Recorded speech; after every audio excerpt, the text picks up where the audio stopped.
Good morning. Welcome back to Wonderful Wednesday and Read Aloud number 9 from our book Legend. We're back to Day's perspective. We just left off with June, spent that chapter finding out that June's brother Matthias had been killed by Day, so we think. And June, I believe, is going to be on this case now looking for him. So here we go. Page 50. I'm dreaming that I'm home again. Eden sits on the floor, drawing some sort of loopy shape on the floorboards. He's about 4 or 5 years old, with cheeks still round with baby fat. Every few minutes he gets up and asks me to critique his art. John and I are crouched together on the sofa, trying in vain to fix the radio that we've had in our family for years. I can still remember when Dad brought it home. It'll tell us which quarters have plague, he said. But now its screws and dials sit worn and lifeless in our laps. I ask Eden for help, but he just giggles and tells us to do it ourselves. Mom stands alone in our tiny kitchen trying to cook dinner. This is a scene I know well. Both her hands are wrapped in thick bandages. She must have cut herself on broken bottles or empty tins while cleaning out the trash cans around Union Station today. She winces as she breaks up some frozen corn kernels with the flat edge of a knife. Her injured hands tremble.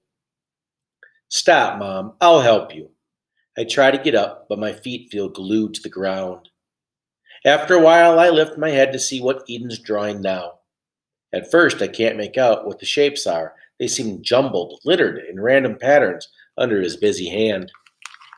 When I look closer, I realize that he's drawing soldiers breaking into our home. He's drawing them with a blood red crayon. I wake with a start. Dim streaks of light, gray and waning, are filtering in through a nearby window. I hear the faint sound of rain. I'm in what looks like a child's abandoned bedroom. The wallpaper is blue and yellow and peeling at the corners. Two candles light the room. I can feel my feet hanging off the end of a bed. There's a pillow under my head. When I shift, I let out a moan and close my eyes. Tessa's voice drifts over me. Can you hear me? She says. Not so loud, cousin. My voice comes out in a whisper through dry lips. My head throbs with a blinding, stabbing headache. Tess recognizes the pain on my face and stays quiet while I keep my eyes closed and wait it out. The pain goes on, like a pick slamming repeatedly into the back of my head. After an eternity, the headache finally starts to fade. I open my eyes. Where am I? Are you all right? Tessa's face comes into focus. She has her hair pulled back in a short braid, and her lips are pink and smiling. Am I all right? She says. You've been knocked out for over 2 days. How are you feeling? Pain hits me in waves, this time from the wounds that must cover me. Fantastic. Tessa's smile fades. You pulled the close one there, closest one yet. If I hadn't found someone to take us in, I don't think you would have made it. Suddenly, everything comes rushing back to me. I remember the hospital entrance, the stolen ID tag in the stairwell in the laboratory, the long fall, my knife thrown at the captain, the sewers, the medicine. The medicine! I try to sit up, but I move too fast and have to bite my lip from the pain. My hand flies to my neck. There's no pendant to grab. Something aches in my chest. I lost it. My father had given me that pendant, and now I'd been careless enough to lose it? Tess tries to calm me. Easy there. Is my family okay? Did some of the medicine survive my fall? Some of it. Tess helps me back down before leaning her elbows on my bed. I guess suppressants are better than nothing. I've dropped it off at your mother's home already, along with your gift bundle. I run through the back and handed them all off to John. He says to tell you thanks. You didn't tell John what happened, did you? Tess rolls her eyes. You think I can keep that from him? Everyone's heard about the break-in at the hospital by now, and John knows you're hurt. He's pretty angry about it. Did he say who's sick? Is it Eden or Mom? Tess bites her lip. It's Eden. John says everyone else is fine for now, but Eden can talk and seems alert enough. He tried to get out of bed and help your mother fix the leak under your sink to prove he felt strong, but of course, she sent him back to bed. She ripped up two of her shirts to use as cool cloths for Eden's fever, so John said if you find any more clothes that fit Mom, he'd be happy to take them. I let out a deep breath. Eden. Of course it's Eden. Still acting like a little engineer, even with the plague. At least I managed to get some medicine. Everything's going to work out. Eden will be okay for a while, and I don't mind dealing with John's lectures. As for my lost pendant, well, for an instant, I'm glad that my mother can't find out about this because it would break her heart. I couldn't find any cures, and I didn't have time to do a search. It's okay, Tess replies. She prepares a fresh bandage for my arm. I see my worn old cap hanging on the back of her chair. Your family has some time. We'll get another chance. Whose house are we in? As soon as I ask this question, I hear a door close, then footsteps in the room next to ours. I look at Tess in alarm. She just nods quietly at me and tells me to relax. A man walks in, shaking dirty drops of rain from an umbrella. He carries a brown paper bag in his hands. You're awake, he says to me. That's good. I study his face.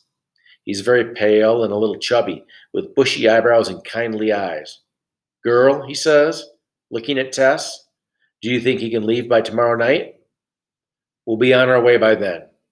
Tess picks up a bottle of something clear, alcohol, I guess, and wets the edge of the bandage with it. I flinch when she touches it, where the bullet had grazed my arm. It feels like a match lit against my skin. Thank you again, sir, for letting us stay here.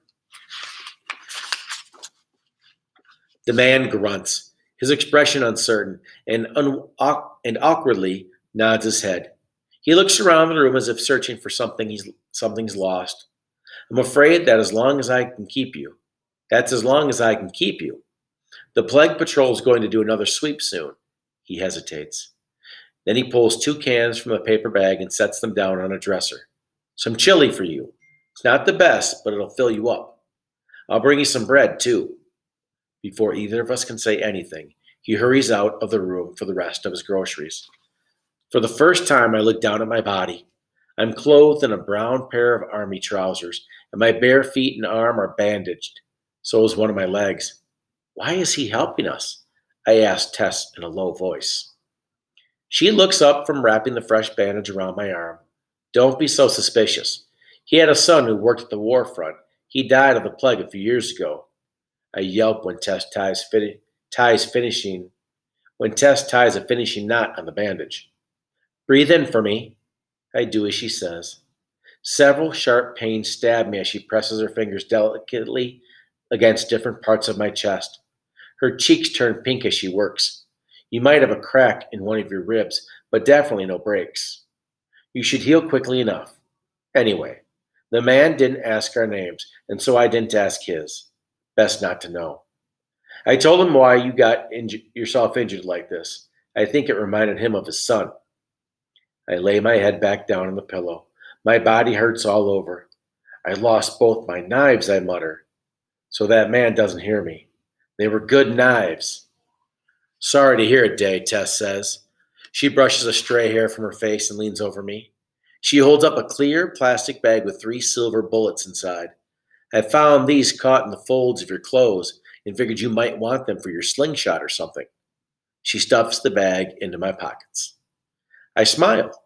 When I first met Tess 3 years ago, she was a skinny 10-year-old orphan rummaging around through trash bins in the Nema sector. She'd helped me out so much in those early years that I sometimes forget just how much I rely on her. Thanks, cousin, I say. She murmurs something I can't understand and looks away. And that's a good place to stop right there. I'm halfway through the chapter. Day is alive. He is pretty injured, but he's recovering with the help of Tess. However, his younger brother Eden has the plague. Well, let's pick it up again tomorrow to see how it ends. Bye-bye.